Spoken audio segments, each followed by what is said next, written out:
Good morning. Today is 17th of July 2017 and we are going to discuss the articles of The Hindu. सबसे पहले देख लेते हैं कौन कौन से आर्टिकल्स आज हम डिस्कस करने जा रहे हैं। पहला जो आर्टिकल है armed forces special power act से रिलेटेड है और सुप्रीम कोर्ट का एक वर्डिक्ट आया है ओस्पा के ऊपर में। तो जो भी इश्यूज हैं डिस्कस करेंगे इस आर्टिकल से। नीचे का जो आर्टिकल्स है चिल्ड्रंस में आजकल टीबी जो है काफी ज्यादा हो रहा है, तो इस आर्टिकल को भी हम डिस्कस करेंगे।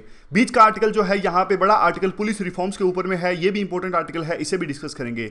नीचे जो आर्टिकल है ये गोरखालैंड की डिमांड के ऊपर में है, इंपॉर्टेंट आर्टिकल है, इसे भी हम डिस्कस करेंगे।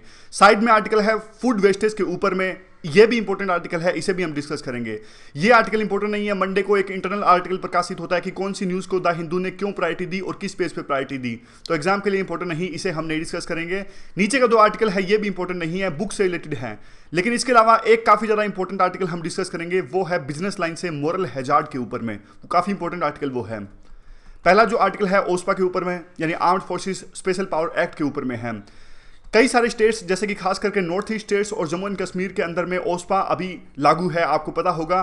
स्पेशल पावर्स दी गई हैं इस एक्ट के अंदर में आर्म्ड फोर्सेस को। कौन कौन सी पावर्स दी गई हैं? बिना वारंट के सर्च कर सकते हैं, सीज कर सकते हैं, और अगर 4-5 लोगों की इलीगल अनलॉफुल असेंबली है और अगर वार्निंग देने के बाद में जो आर्म्ड फोर्सेस हैं उनके ऊपर में फायर भी कर सकते हैं अगर उनके पास में आर्म्स पाए जाते हैं किसी तरह के। तो और भी काफ़ी तरह की इनको इम्यूनिटी भी दी गई है आर्म्ड फोर्सेस को। क्यों दी गई है इतनी सारी पावर्स? क्योंकि यहाँ पे इन स्टेट्स में नॉर्थ ईस्ट में और जम्मू एंड कश्मीर में सिसेशनिस्ट टेंडेंसी जो है काफ़ी ज़्यादा है, काफ़ी सारे इंसर्जेंट ग्रुप्स हैं वो ऑपरेट कर रहे हैं, तो इसीलिए इम्यूनिटी प्रोवाइड की गई है आर्म्ड फोर्सेस को, ताकि वो इंसर्जेंट से सिसेशनिस्ट फोर्सेस से निपटने के लिए जब बारी आए तो वो सोचे ना। क्योंकि देखिए अगर सोचना पड़ा जो आर्म्ड फोर्सेज है उनको कि अगर मान लीजिए फायर किया तो हमारे ऊपर में कार्रवाई होगी, तो इस प्रकार से इंसर्जेंट फोर्सेस हैं उनसे सख्ती से नहीं निपटा जा सकता। लेकिन कई बार गलत यूज और मिस यूज भी होता है बहुत ज्यादा इस ओस्पा के एक्ट का, तो उसी पे ये आर्टिकल है। अब देखिए सुप्रीम कोर्ट ने एक वर्डिक्ट दिया। वर्डिक्ट में सुप्रीम कोर्ट ने कहा कि 80 जो सस्पेक्टेड एक्स्ट्रा जुडिशियल किलिंग्स हुई हैं उनकी जांच करवाई जाए सीबीआई से, ऐसा आदेश अब सुप्रीम कोर्ट ने दिया है। ऐसा कह के सुप्रीम कोर्ट ने रूल ऑफ लॉ को इंप्लीमेंट करने की कोशिश करी है और अकाउंटेबिलिटी इस्टेब्लिश करने की कोशिश करी है। ऐसा शक है कि ये जो 80 मौतें हुए हैं, एक्स्ट्रा जुडिशियल किलिंग्स हुई हैं, या तो वो सस्पेक्टेड फेक एनकाउंटर्स थे या फिर बहुत ज़्यादा एक्सेसिव रिटेलिएटरी फोर्सेस का यूज किया गया है। सेंट्रल गवर्नमेंट का क्या तर्क है इस सुप्रीम कोर्ट के वर्डिक्ट के ऊपर में? सेंट्रल गवर्नमेंट ने कहा कि देखिए ये जो केसेस हैं वो काफ़ी ज़्यादा पुराने हो चुके हैं, अब कोई फायदा नहीं है इन पे जांच करवाने का। तो अब क्वेश्चन ये उठता है, बड़ा क्वेश्चन ये उठता है, क्या अगर कोई केस पुराना हो गया तो फिर जस्टिस का कोई मतलब नहीं बनता? सिर्फ ये तर्क क्या गवर्नमेंट का सही है कि जो केस है काफी पुराना है इसलिए इस पर जस्टिस नहीं दिया जाना चाहिए? तो अपने आप में काफी रिडिकुलस ये तर्क है सेंट्रल गवर्नमेंट का, ऐसा आर्टिकल कहता है। उसके अलावा और भी पिछले साल भी सुप्रीम कोर्ट ने एक वर्डिक्ट दिया था इसके ऊपर में। पिछले साल सुप्रीम कोर्ट ने कहा था कि जो इम्यूनिटी प्रोवाइड की गई है आर्म्ड फोर्सेस को, ऐसा नहीं है, उनके खिलाफ में भी जांच होनी चाहिए, चाहे जांच कैसे भी हो, चाहे वो इंटरनल जांच हो या बाहरी जांच हो। आमतौर पे मिलिट्री ऐसा कहती है कि देखिए इम्यूनिटी जो देने का एक प्रकार से इम्यूनिटी जो दी गई है इसका मतलब ये नहीं है कि जो भी आरोप लगते हैं उसकी जांच नहीं होगी, लेकिन जांच जो होनी चाहिए वो इंटरनल जांच होनी चाहिए, पुलिस द्वारा जांच नहीं होनी चाहिए। ऐसा तर कई बार आर्मी या फिर दूसरी आर्म्ड फोर्सेज हैं उनके द्वारा दिया जाता है।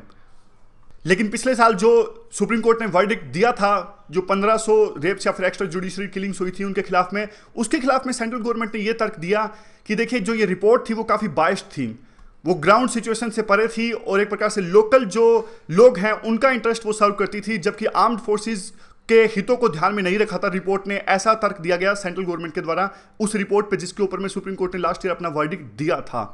अब देखिए आर्टिकल कहता है सिचुएशन जो है ओस्पा के अंदर में जहां जहां ओस्पा इंप्लीमेंटेड है वहां काफी होस्टाइल जो है वो सिचुएशन है।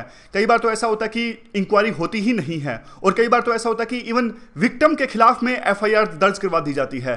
तो इन्वेस्टिगेशन करना सीबीआई के लिए भी काफी मुश्किल होगा कि वो ठीक से इन्वेस्टिगेशन कर पाए, क्योंकि अगर मान लीजिए एफआईआर है ही विक्टिम के खिलाफ में दर्ज तो अपने आप में फिर काफी मुश्किल हो जाएगा कि एविडेंस गैदर करना कि जो एफआईआर दर्ज है वो काफी ज्यादा गलत दर्ज है। एविडेंस गैदर करना, विटनेस को बुलाना और एक उनके अंदर में भी एक हौसला पैदा करना कि आपके खिलाफ में कुछ नहीं होगा अगर आप स्टेटमेंट देते हो, तो काफी मुश्किल होगा सीबीआई के लिए इन्वेस्टिगेशन करना। तो वे फॉरवर्ड में आता है अच्छा तो ये होगा कि कम से कम कुछ केसेस तो ऐसे होने चाहिए जहां पे सक्सेसफुल प्रोसिक्यूशन हो, यानी जस्टिस मिल्स के ना सिर्फ विक्टिम्स को भी, और जो कई बार तो ऐसा होता है कि गलत इमेज भी आर्म्ड फोर्सेस की खराब हो जाती है, तो उनके खिलाफ में जस्टिस मिलना चाहिए दोनों को, आर्म्ड फोर्सेस को और इवन जो विक्टिम्स हैं उनको भी। और बाद में ये कहते हैं कि जो इस पूरे केस में जो ह्यूमन राइट्स कमीशन है उनकी भूमिका तो बिल्कुल न के बराबर है, टूथलेस टाइगर की तरह हो गया है नेशनल ह्यूमन राइट्स कमीशन। काफ़ी तरह के पॉइंट्स आते हैं क्यों टूथलेस टाइगर की तरह हो गया है, क्योंकि स्टाफ नहीं है, प्रॉपर फंड्स नहीं है, डिपेंडेंट है पूरी तरह से सेंट्रल गवर्नमेंट के ऊपर में। और एक जो आर्म्ड फोर्सेज है उनके मामले में तो इनके पास में इतनी ज़्यादा पावर्स भी नहीं है। और एक और कई बार जो पॉइंट दिया जाता है एनएचआरसी के खिलाफ वो ये दिया जाता है कि जो मेंबर्स की नियुक्ति होती है, जो चेयरमैन है उनकी नियुक्ति तो एक पैनल करता है, लेकिन बाकी मेंबर की जो नियुक्ति करती है वो सेंट्रल गवर्नमेंट के द्वारा की जाती है। तो इसमें भी काफ़ी नेपोटिज्म वगैरह चीज़ें देखने को मिलती है कि जो गवर्नमेंट है अपने पक्ष के अपने फेवरेबल लोगों को लगा देती है इसमें। और 1 साल से पुराने मामलों पे एनएचआरसी जो है वो डिसीजन नहीं दे सकता, ये भी काइंड ऑफ लैकुना है इस बॉडी का।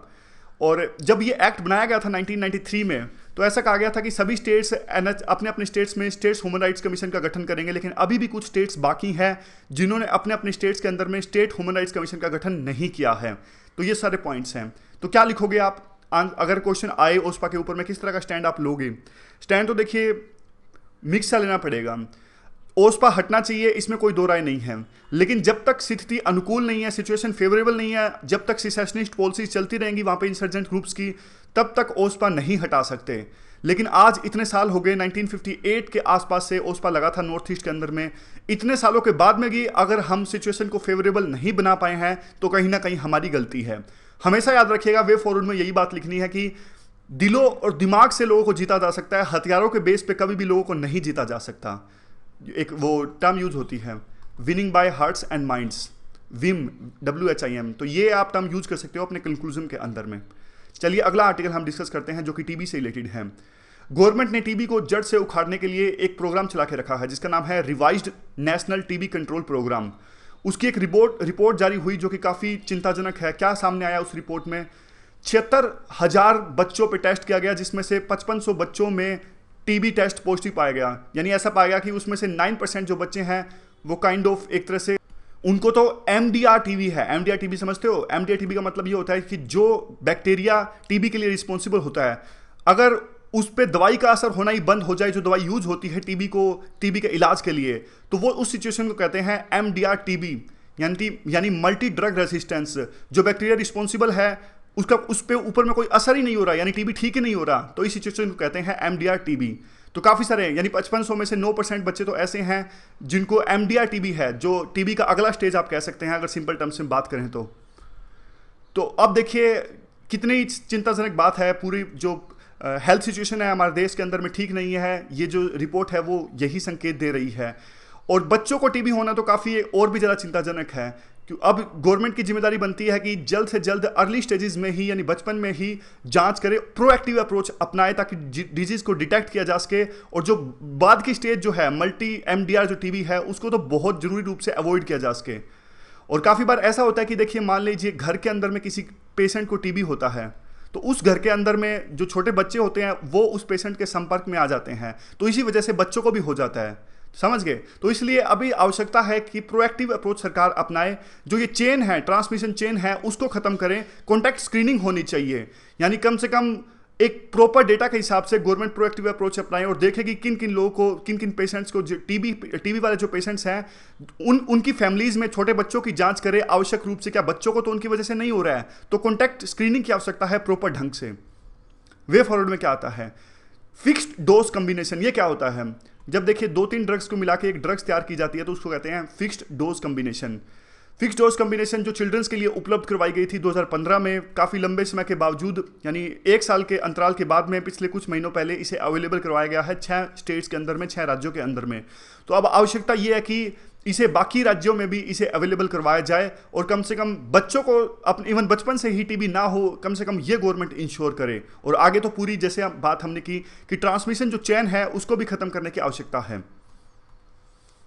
ये जो यूटिलिटी है इस आर्टिकल की नहीं है, अगले आर्टिकल की यूटिलिटी है। पहले से मैं आपको बता देता हूं कि क्रिटिकली एनालाइज आपको करना है कि जो पुलिस रिफॉर्म्स हैं वो क्यों आवश्यक है क्राइम्स को रोकने के लिए। और एक सेकंड रुकिए, पिछले क्वेश्चंस का जो आर्म्ड फोर्सेस का क्वेश्चन था उसका वो रह गया था, ये रहा। हाँ, हमने डिस्कस तो किया था क्या स्टैंड लेंगे, क्वेश्चंस डिस्कस करना रह गया था। क्वेश्चन यही है कि देखिए ऐसा कहा जाता है कि जो armed forces special power act है वो बहुत ज़रूरी है, और कैसे क्यों ज़रूरी है रिबेलियन या फिर इंसर्जेंसी को कर्ब करने के लिए। और इसमें आप सारे एंगल्स कवर करोगे, ह्यूमन राइट्स का एंगल भी कवर करोगे, और जो हमने कंक्लूजन अभी डिस्कस किया वो भी आप कवर करोगे। चलिए अब जो ये आर्टिकल है पुलिस रिफॉर्म्स वाला वो हम डिस्कस कर लेते हैं। ये कोई रिपोर्ट आई थी कि जो यूएस इन्फोर्समेंट एजेंसीज हैं वो क्राइसिस में हैं 3 कारणों की वजह से, रेस, पुलिस ट्रेनिंग और गन्स। क्योंकि वहाँ पे गैप है, आपको पता है कि काफ़ी डिफरेंसेस आज हैं ब्लैक्स और वाइट्स के बीच में, पुलिस की ट्रेनिंग और गन्स, ये भी 2 और दूसरे फैक्टर्स हैं जिसकी वजह से यूएस की इन्फोर्समेंट एजेंसीज हैं वो क्राइसिस में हैं। लेकिन ये आर्टिकल यूएस की इन्फोर्समेंट एजेंसीज के ऊपर में नहीं है, ये हमारे ऊपर में है। ये तो सिर्फ कंटेक्स्ट तैयार कर रहा है कि आज जो सिचुएशन यूएस के अंदर में है वही सिचुएशन, ठीक वही सिचुएशन आज हमारे इंडिया के अंदर में भी है। कारण काफ़ी हैं, size of police forces, lack of political and community support, ये सब कारण है जिसकी वजह से आज हमारी जो पुलिस फोर्सेस हैं वो भी क्राइसिस में हैं। लोग जो है वो काफ़ी डिससेटिस्फाई हैं, असंतुष्ट है पुलिस की वर्किंग से, और क्वालिटी ऑफ सर्विस काफ़ी ख़राब है। पॉलिटिकल इंटरफेरेंस जो है पुलिस के अंदर में, पुलिस की वर्किंग के अंदर में, फंक्शनिंग के अंदर में काफ़ी ज़्यादा है। तो कैसे प्रोफेशनलाइज करें? आज देखिए कुछ अगर हम आईपीएस ऑफिसर्स को छोड़ दें तो कोई भी जो ऐसे पुलिस ऑफिसर्स हैं वो एक्सपेरिमेंट नहीं करते। सिर्फ कुछ ही ऑफिसर्स हैं जो एक्सपेरिमेंट करते हैं और नए तरीकों से पुलिस को प्रोफेशनलाइज करने की कोशिश करते हैं, उनको मॉडर्नाइज करने की कोशिश करते हैं, उनको नई तरह की ट्रेनिंग को देने की कोशिश करते हैं। अदरवाइज बाकी सारी की सारी जो पुलिस फोर्सेज हैं वो पुराने तरीकों पे काम कर रही है। नई जो प्रॉब्लम्स उभर के आ रही हैं सोसाइटी पे, उससे निपटने के लिए हमारी जो पुलिस फोर्सेज हैं वो तैयार नहीं है। क्या हमारी पुलिस फोर्सेज तैयार हैं नई तरह के साइबर अटैक से निपटने के लिए? क्या हमारी पुलिस फोर्सेज तैयार हैं जो आज नए तरह के क्राइम्स हो रहे हैं उनसे निपटने के लिए? नहीं, बिल्कुल भी तैयार नहीं है। और यही कहते हैं आर्टिकल में आगे, ये कहते हैं कि लगातार अपग्रेडेशन और मॉडर्नाइजेशन की आवश्यकता है हमारी पुलिस फोर्सेज में, और ड्रास्टिक रिस्ट्रक्चरिंग की आवश्यकता है। और काफ़ी सारे दूसरे ऐसे प्रोफेशंस हैं जिन्होंने सफलतापूर्वक अपने आप को मॉडर्नाइज और प्रोफेशनलाइज किया भी है। एग्जाम्पल ये देते हैं हेल्थ डिपार्टमेंट का। हेल्थ जो सर्विसेज हैं, ये नए नए जो डिजीज आते रहते हैं, जैसे अब इबोला आया, जीका वायरस आया, इनसे निपटने के लिए हमेशा तैयार रहती हैं हेल्थ जो हमारी सर्विसेज हैं, हेल्थ अथॉरिटीज़ हैं। ठीक उसी प्रकार से पुलिस फोर्सेज को भी नए तरह के जो क्राइम्स हो रहे हैं उनसे निपटने के लिए हमेशा तैयार रहना चाहिए और सीरियसली उनको रिस्पॉन्ड करने के लिए अपनी कैपेसिटी इन्हांसमेंट करनी चाहिए। पुलिस क्या है, आजकल जो पुलिसिंग है वो एक रूटीन का काम बन गया, मैकेनिकल काम बन गया कि डेली जो एक्टिविटीज़ होती हैं बस डेली करना। बीट कांस्टेबल यहाँ जाएगा, कुछ अपना जो डेली रूटीन है वो फॉलो करेगा। लेकिन जो ज़रूरत महसूस आज होती है उस ज़रूरत को पूरा करने के लिए ट्रेनिंग जो प्रोग्राम है वो काफ़ी कम चल रहे हैं। प्रोएक्टिव नहीं है आज हमारी पुलिसिंग, रिएक्टिव है। जब कोई क्राइम हो जाता है तो सिर्फ उसके बाद में एक्शन लेती है, काइंड ऑफ मतलब उसके बाद में रिसर्च होती है, लेकिन पहले से रिसर्च नहीं होती कि आज जो सिचुएशन आज उभर के आ रही है तो इससे इस तरह के क्राइम हो सकते हैं तो हमें निपटने की आवश्यकता है। इस तरह से पहले से रिएक्टिव नहीं है हमारी जो पुलिस फोर्सेज हैं। आज देखिए एग्जाम्पल के तौर पे कहते हैं, तमिलनाडु को एग्जाम्पल देते हैं। हत्याएं काफ़ी ज़्यादा हो रही हैं आज तमिलनाडु के अंदर में। हत्याएं कई कारणों से हो रही हैं, चाहे वो पॉलिटिकल डिफरेंसेस हों या फिर कास्ट ग्रुप्स के बीच में डिफरेंसेस हो उनकी वजह से। लेकिन जो रूल ऑफ लॉ का जो डर पहले होता था, आज उस रूल ऑफ लॉ का डर नहीं देखने को मिल रहा है। आज जो गुंडे लोग हैं, क्रिमिनल जो लोग हैं, वो उनका जो डर, उनके अंदर में जो डर था पुलिस का वो समाप्त हो गया। इसकी वजह से जो क्राइम्स है काफ़ी ज़्यादा बढ़ रहे हैं। तो काइंड ऑफ जो डेटरेंस पहले पुलिस की होती थी वो डेटरेंस आज देखने को नहीं मिल रही है। उसके अलावा ये तो आज स्लाइड डिस्कस कर ली। अगला जो ये वे फॉरवर्ड है, तो पुलिस को क्या करना होगा? पुलिस को करना होगा कि 2 चीज़ें पुलिस को करनी होगी। एक तो जो है हॉटस्पॉट्स रिकॉग्नाइज करें, और दूसरा जो है इंडिविजुअल्स को रिकॉग्नाइज करें जो काफ़ी ज़्यादा एक प्रकार से जो क्राइम्स को अंजाम दे सकते हैं, ऐसे लोगों को रिकॉग्नाइज करना आवश्यक है। आर्टिकल कहता है कि देखिए हर एक पुलिस स्टेशन जो है उसके अंदर में एक स्पेसिफिक ज्योग्राफिकल एरिया होता है जिसके अंदर में ज़्यादा क्राइम्स होते हैं, और पुलिस स्टेशन को यानी पुलिस को पता भी होता है कि ये जो ज्योग्राफिकल एरिया है यहाँ पे क्राइम्स बहुत ज़्यादा है, इसलिए यहाँ पे ज़्यादा ध्यान देने की आवश्यकता है। तो इस तरह से जो पुलिस है एक स्पेशल स्ट्रेटजी अपनी अपना सकती है, पहले से तैयार रह सकती है कि जो एक पूरा खाका तैयार कर लिया जाए, फ्रेमवर्क तैयार कर लिया जाए कि इस रीजन में जो भी क्राइम्स होते हैं उस तरह से उसको किस प्रकार से निपटा जाए। और ठीक उसी प्रकार से कुछ इंडिविजुअल्स जो हैं वो काफ़ी एक प्रकार से संभावना प्रिडिक्शन है कि ये आगे जाके क्रिमिनल्स बन सकते हैं या जिन्होंने पहले भी क्राइम किया है। तो पुलिस को चाहिए कि उनकी एक्टिविटीज़ को लगातार मॉनिटर करे और देखे कि क्या ये वास्तव में क्राइम के रास्ते में दोबारा से चल रहे हैं, क्या आगे जाके क्राइम्स को अपना सकते हैं। तो इस प्रकार से अगर पुलिस जो है वो प्रोएक्टिव अप्रोच अपनाएगी तो डेफिनेटली पुलिसिंग जो है, पुलिस रिफॉर्म्स आएंगे और क्राइम की जो प्रॉब्लम है उससे निजात पाई जा सकती है। तो ये पूरा आर्टिकल था। आगे जो आर्टिकल है वो गोरखालैंड की डिमांड को लेके है। अलग से स्टेट की मांग चल रही है गोरखालैंड के रूप में, और जो स्ट्राइक वहाँ पे चल रही है वो 5वें हफ्ते में पहुँच गई है। सिचुएशन वहाँ पे काफ़ी ज़्यादा ख़राब है। एसेंशियल जो कमोडिटीज़ है उनकी सप्लाई भी नहीं हो पा रही है। 7 जानें अभी तक जा चुकी हैं वहाँ पे दार्जिलिंग के अंदर में। जो वहाँ के लीडर्स हैं जो गोरखालैंड की मांग कर रहे हैं वो उनके ऊपर में भी काफ़ी ज़्यादा प्रेशर है। प्रेशर क्यों है? क्योंकि देखिए पहले भी मांग हुई है गोरखालैंड की, जैसे एग्जाम्पल के तौर पे 1986-88 में मांग हुई थी, लेकिन तब ऑटोनोमस बॉडी के रूप में उन्होंने स्वीकार कर लिया था कि ठीक है अभी आप गोरखालैंड के रूप में अलग से राज्य मत बनाइए, एक ऑटोनोमस टेरिटरी का निर्माण कर दीजिए। दार्जिलिंग गोरखा हिल काउंसिल बनाई गई थी, 86-88 की ये बात है। उसके बाद में 2012 में भी एक लंबा संघर्ष चला गोरखालैंड के रूप में राज्य की मांग के लिए, लेकिन उस समय भी गोरखालैंड टेरिटोरियल एडमिनिस्ट्रेशन की स्थापना हुई थी और राज्य की मांग को नहीं स्वीकारा था सेंट्रल गवर्नमेंट ने और स्टेट गवर्नमेंट्स ने। लेकिन अब की बार जो लीडर्स हैं उनके ऊपर में प्रेशर काफ़ी ज़्यादा है। जो लोग हैं उनकी तरफ से उनका कहना है कि लीडर्स अब की बार धोखा ना दे पाए, इसलिए उनके पास में बहुत प्रेशर है कि अब की बार अलग से राज्य बनेगा तभी हम अपना जो प्रोटेस्ट है वो बंद करेंगे, अदरवाइज हम अपना प्रोटेस्ट बंद नहीं करेंगे। तो पॉलिटिकल सिचुएशन किस प्रकार से उभर के आ रही है? पॉलिटिकल सिचुएशन तो देखिए काफ़ी ज़्यादा वहाँ पे जो है काफ़ी ज़्यादा टेंस है। इवन जो सेंट्रल गवर्नमेंट और जो आंदोलन जो चल रहा है जीजीएम का यानी गोरखालैंड जनमुक्ति मोर्चा का और स्टेट गवर्नमेंट्स का, तीनों के बीच में काफ़ी डिफरेंसेस हैं। और अभी बात करें तो प्रोटेस्ट है वो भी काफ़ी ज़्यादा चल रहा है। इंटरनेट की जो सर्विसेज हैं वो बंद कर दी गई हैं, इसकी वजह से जो असंतोष है वो भी काफ़ी ज़्यादा पैदा हो रहा है। इवन आमतौर पर जो ये डिमांड्स चलती हैं वो शहरों में देखने को मिलती हैं, लेकिन अब विलेज पीपल हैं, टाउन पीपल हैं, वो भी सामने आने लगे हैं और पूरा पार्टिसिपेशन उनको देखने को मिल रहा है। इवन 2 ओकेजन्स पे बच्चों को भी शामिल किया गया प्रोटेस्ट में। और हालांकि इसके खिलाफ में जो west Bengal commission for protection of child rights है, इन्होंने एक प्रकार से संज्ञान भी लिया इस चीज़ का और कहा कि कैसे आप बच्चों को शामिल कर सकते हो एजिटेशन के अंदर में।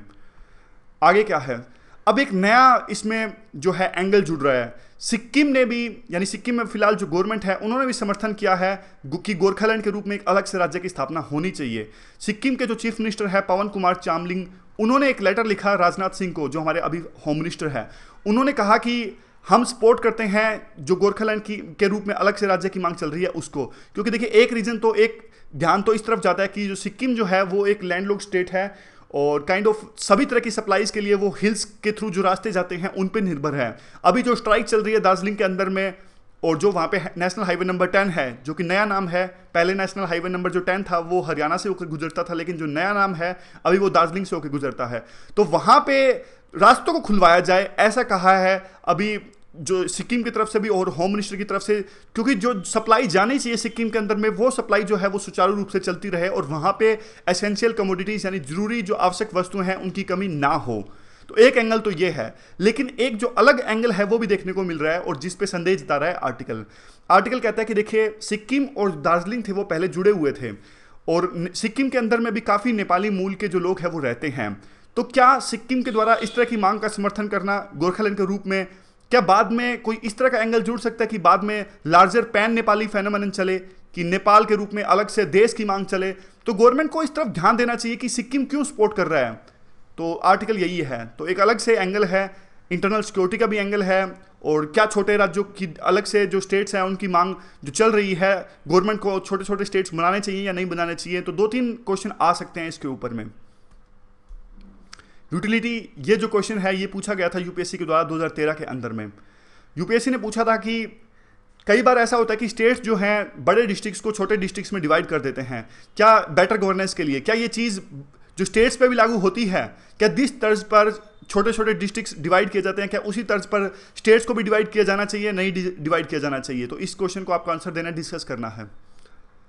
अगला आर्टिकल हम डिस्कस कर लेते हैं जो कि फूड वेस्टेज के ऊपर में है। मन की बात प्रोग्राम में हमारे प्रधानमंत्री ने फूड वेस्टेज के बारे में बात करी और कहा कि जो फूड वेस्टेज है वो काफ़ी ज़्यादा होता है और लेकिन प्रधानमंत्री ने इसको सिर्फ बिहेवियर प्रॉब्लम से जोड़ के देखा। हाँ, ये बिहेवियर प्रॉब्लम तो है, काफ़ी जो लोग हैं वो फूड वेस्ट करते हैं, लेकिन ये सिर्फ बिहेवियरल प्रॉब्लम नहीं है, ये प्रॉब्लम है वो इंफ्रास्ट्रक्चर की प्रॉब्लम भी है।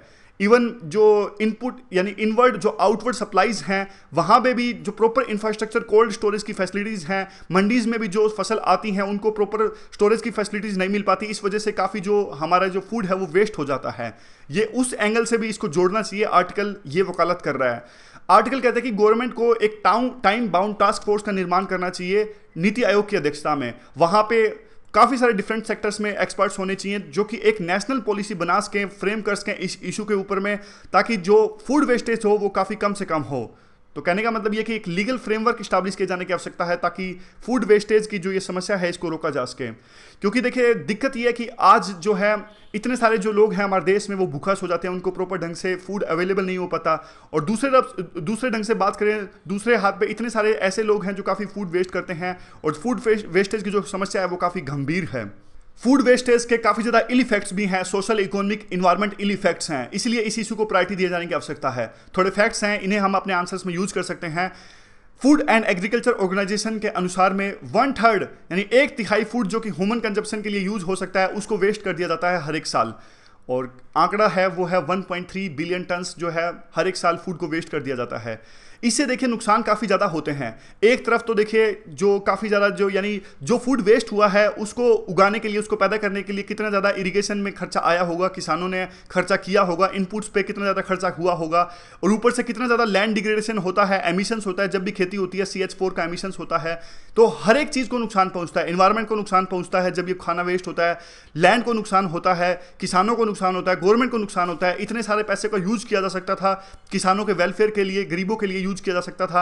एक आंकड़े के अनुसार इतना ज़्यादा जो फूड वेस्टेज होता है वो काइंड ऑफ ऑलमोस्ट 58,000 यानी इतने रुपए का लॉस हो जाता है हर एक साल फूड वेस्टेज की वजह से। आगे आता है कि कैसे इस समस्या से निजात पाई जाए, वो तो अगली स्लाइड में है। जैसे पहले भी आर्टिकल जिन्होंने लिखा, कहा कि एक नीति आयोग की अध्यक्षता में स्पेशल टास्क फोर्स का गठन होना चाहिए। थोड़ा और भी फैक्ट्स हैं, जैसे ग्लोबल हंगर इंडेक्स में जो इंडिया का स्थान है वो 97वां है, और इसको देखिए प्रॉब्लम को सोल्व करने के लिए अलग अलग देशों ने कानून बना के रखे हैं। जैसे यूएस का ये एग्जांपल देते हैं जिन्होंने आर्टिकल लिखा, ये कहते हैं कि 1996 के अंदर में यूएस में कानून पास हुआ था, एमर्सन गुड स्मार्टियन एक्ट। इसमें क्या था, इसमें काइंड ऑफ इम्यूनिटी प्रोवाइड की गई थी, एंकरेज करने के लोगों को कि जो भी अगर आपके पास में खाना एक्स्ट्रा है तो आप उसको डिस्ट्रीब्यूट कर दीजिए, या फिर ऐसी सिविल सोसाइटी या एनजीओ को दे दीजिए जिसका आगे नेटवर्क है, जिसको आगे वो डिस्ट्रीब्यूट कर सकते हैं जरूरतमंद लोगों को। और एनजीओ को भी इम्यूनिटी प्रोवाइड की गई थी। इम्यूनिटी किस लिए प्रोवाइड की गई है, खाना दान देने वालों को भी और एनजीओ को, इसलिए क्योंकि कई बार क्या होता है कि पहले यूएस वगैरह जैसे देशों में काफ़ी बार क्या होता था, ऐसे होता था कि कार्रवाई होती थी। मान लीजिए अगर आज कोई जो पर्सन है खाना दे रहा है, डोनेट कर रहा है, मान लीजिए अगर वो खाना है वो काफ़ी उस क्वालिटी उसकी अच्छी नहीं है, तो आगे जाके कोई बीमार हो जाता है तो उस पर कार्रवाई होती थी। तो अब जो कानून के हिसाब से यूएस ने ये मैंडेटरी कर दिया गया है कि खाना डिस्ट्रीब्यूट करने से पहले उसकी जांच होगी क्या वो खाना डिस्ट्रीब्यूट करने लायक है या नहीं है। और ये बाद में क्या होगा, उन लोगों की कोई रिस्पॉन्सिबिलिटी नहीं होगी जिन्होंने खाना डोनेट किया है। बस ये एक काइंड ऑफ पॉइंट है, ऐसा कानून बनाया गया है यूएस के अंदर में। तो ऐसा ही कानून हमारे देश में भी बनना चाहिए, और इस चीज़ को हम फूड सफिशिएंसी और फूड सस्टेनेबिलिटी से भी जोड़ के देख सकते हैं कि आज जो हमारे देश में जो पॉपुलेशन जिस हिसाब से बढ़ रही है, फूड सफिशिएंसी की आवश्यकता है, तो खाना कम से कम हम वेस्ट करें, इसकी प्रायोरिटी है। तो कोलैबोरेशन हम कर सकते हैं, ये भी एक सोल्यूशन है। आज प्राइवेट सेक्टर में और काफ़ी सारे जो सिविल सोसाइटी ऑर्गेनाइजेशंस हैं वो भी अच्छा काम कर रही हैं इस तरफ से। तो गवर्नमेंट को चाहिए कि वो भी एक प्रोएक्टिव अप्रोच अपनाए और सिविल सोसाइटी से भी कॉन्टैक्ट्स बनाए, नेटवर्क्स बनाए, ताकि एक जो डिस्ट्रीब्यूट ये खाना करते हैं उसकी तरफ में कुछ और ज़्यादा गवर्नमेंट उनकी सहायता कर सके या इस सिचुएशन को आगे ले जाया जा सके। तो लास्ट में ये यही कहते हैं, एक प्रॉपर कोलैबोरेशन की आवश्यकता है सभी स्टेक होल्डर्स में, वो लोग जो खाना डोनेट करना चाहते हैं गवर्नमेंट के बीच में, और सिविल सोसाइटीज या एनजीओज जो डिस्ट्रीब्यूट करते हैं आगे, तीनों के बीच में कोलैबोरेशन होगा तो इस फूड वेस्टेज की समस्या से निजात पाई जा सकती है। ऐसे आ सकता है इसके ऊपर में, अच्छा टॉपिक बनता है ये ऐसे के लिए। तो किस तरह का ऐसे आएगा, food waste is the symptom not the problem. तो आप बताओगे इसमें क्यों ये सिम्टम है और प्रॉब्लम क्यों नहीं है, क्यों ये सिम्टम है, नहीं उल्टा हो गया, क्यों ये सिम्टम है और प्रॉब्लम क्यों नहीं है। क्योंकि देखिए इसमें काफ़ी सारे रीजंस होंगे, जैसे बिहेवियरल जैसे एक हुआ, इंफ्रास्ट्रक्चर में काफ़ी सारे एंगल्स आएंगे, सप्लाई चेन के एंगल्स आएंगे, बहुत सारे एंगल्स जुड़े रहेंगे इसमें। जो हमारी जो बाद में रिफॉर्म्स में आप काफ़ी सारी बातें कहोगे इसमें, ऐसे के अंदर में जो हमारी फूड कॉर्पोरेशन ऑफ इंडिया से रिलेटेड है, या फिर वहाँ पे जो अनाज चोरी हो जाता है, जो सारी चीज़ें इसमें लिख सकते हो आप। आगे जो है मोरल हजार्ड से रिलेटेड बिजनेस लाइन का एक आर्टिकल है। क्या कहता है ये आर्टिकल पहले कंटेक्स्ट बताता है कि सुप्रीम कोर्ट का हाल फिलहाल में एक वर्डिक्ट आया मोरल हजार्ड के ऊपर में। क्या केस था, पहले मैं आपको केस बताता हूँ, केस आखिरकार था क्या। दो प्राइवेट कंपनीज जिन्होंने एक कॉन्ट्रैक्ट साइन किया था कि वो कोयला उपलब्ध करवाएंगे, कोल उपलब्ध करवाएंगे भारत में दूसरी कंपनीज को या फिर पीएसयूज को, गवर्नमेंट को, किसी को भी एग्जाम्पल के तौर पे। लेकिन बाद में वो दो प्राइवेट कंपनीज थी वो अपने कॉन्ट्रैक्ट से पीछे हट गए। और ये केस गया सुप्रीम कोर्ट के अंदर में। लेकिन उन प्राइवेट कंपनीज जिन्होंने पहले कॉन्ट्रैक्ट किया था कि हम सस्ते दामों में कोयला उपलब्ध करवाएंगे, उन्होंने कहा कि देखिए हमारी कोई गलती नहीं है, हम कोयला खरीद रहे थे इंडोनेशिया से। अब इंडोनेशिया में एक नया कानून पास हुआ है और वहाँ पे इंडोनेशिया में कोयले के जो दाम है वो काफ़ी ज़्यादा बढ़ गए हैं और इसकी वजह से हम सस्ता कोयला उपलब्ध करवाने में अब सक्षम नहीं हैं।